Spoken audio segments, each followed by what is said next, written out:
Part 1 में हमने देखा था वो लोग कैसे वो श्रापित कुंड में जाते हैं जबकि बाकी लोग मना कर रहे थे और मानो कि जैसे वो लोग फंस गए थे, उनके साथ कुछ कुछ गलत होना शुरू हो गया था।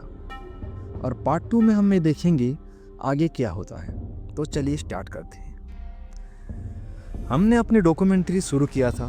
फोटो लेते हुए हम आगे बढ़ रहे थे बिना ये देखे कि बोर्ड पर लिखा था यहाँ फोटो लेना मना है, क्योंकि बोर्ड पत्तों में छुपा हुआ था। जब हम मंदिर की तरफ बढ़ रहे थे, दीपक ने धीरे से कहा, यार भाई, मुझे लग रहा है कोई हमारे पीछे चल रहा है। मुझे ऐसा लग रहा है जब मैं पाँव पका रहा हूँ तब मेरे साथ कोई पाँव पका रहा है। पर हमने उसकी बातों को मजाक में उड़ा लिया। तभी एक तेज सी चीख आवाज निकली। बहुत ज़्यादा आवाज़ निकल रही थी। हम पूरा फ्रीज हो गए। हम सब ने अपने हाथ पकड़ लिए थे। पर झाड़ियों में से एक बड़ी सी चिड़िया, जैसे बाज, ऐसी कुछ चिड़िया थी जो उड़ के निकल गई। हमने थोड़ी चैन की सांस ली क्योंकि हमें लगा था वो जो चीख निकली थी वो उस चिड़िया की थी। पर जब साहिल का टॉर्च तालाब की तरफ पड़ता है तब उसको एक काली सी परछाई तालाब में दिखाई देती है।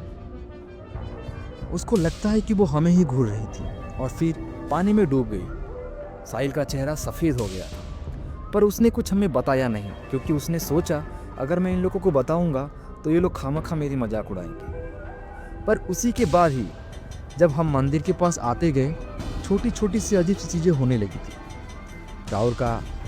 जैसे कि राहुल का माइक अचानक बंद हो जाना, सुभाष की लाइट ब्लिंक करना, या फिर मेरी कैमरे की बैटरी जो कि फुल थी वो अचानक डेड हो जाना। ये तो शुरुआत थी, अभी असली श्राप शुरू होने वाला था। जब हम मंदिर के दरवाजे खोलने लगे, अंदर से काला सा धुआं निकल के हमें छू गया था।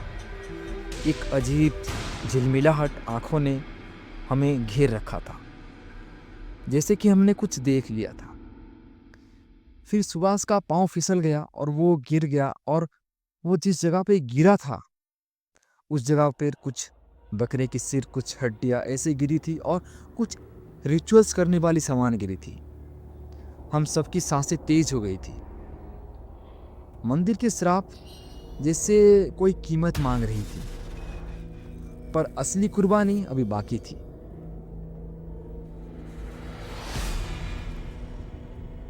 इतना सब कुछ होने के बाद हम लोगों ने सोचा कि वापस चलते हैं। तब हमें पता चला कि दीपक गायब था। हम 3 लोग चल रहे थे, हमारे पास दीपक नहीं था। तब जब लोग अपने सिर इधर उधर घुमाते हैं तो 100 मीटर दूर हमें दिखाई देता है कि दीपक अपने आप चल रहा है। वो सीधा चल रहा था। हमने बहुत चीख कर उसको बुलाया पर उसने कुछ जवाब नहीं दिया। जब हम सिर्फ 50 मीटर दूर थे, दीपक रुक गया। तभी हमें लगा कि वो सुन रहा है हमारी बात, और हम भी रुक गए थे। और धीरे से दीपक तालाब की तरफ देखने लगा। हमने सोचा ये क्या करने वाला है। मुझे समझ ही नहीं आया वो क्या सोच रहा था। पर अगले पल जब उसने बिना सोचे समझे तालाब में छलांग लगा दी, हम लोग पूरा चौंक गए। हम लोगों को इतना डर लगने लगा था, हम भी चिल्लाते हुए दौड़ के चले गए और हम भी बिना सोचे समझे तालाब में छलांग लगा दी। जैसे कोई, मतलब उसको जब हम पकड़े तो जैसे लग रहा था जैसे कोई हमें नीचे की तरफ खींच रहा है। पानी के अंदर एक ठंडी सी, सर्दी सी एक एहसास हमें लग रही थी और लग रहा था, और एक अनजान सी शक्ति दीपक को ले जाने की कोशिश कर रहे थे। तभी जंगल के अंधेरों से कुछ आदिवासी आए और हमें खींचने लगे। उन्होंने हमें कैसे कैसे करके बाहर निकाला और कुछ जड़ी बूटी पिलाने लगे। और जब जड़ी बूटी पिलाया तो हम जब याददाश्त हमारी वापस आई, हम लोग उठे और बिना सोचे समझे निकल गए। जबकि उस आदिवासी के मुखिया ने हमें कुछ कहने की कोशिश कर रहे थे। हमने किसी की बात नहीं सुनी, हम सीधा निकल गए। उस झाड़ियों से हम निकलते निकलते कैसे हमारे बाइक तक पहुंच गए और बाइक स्टार्ट करके हम अपने शहर के लिए निकल गए।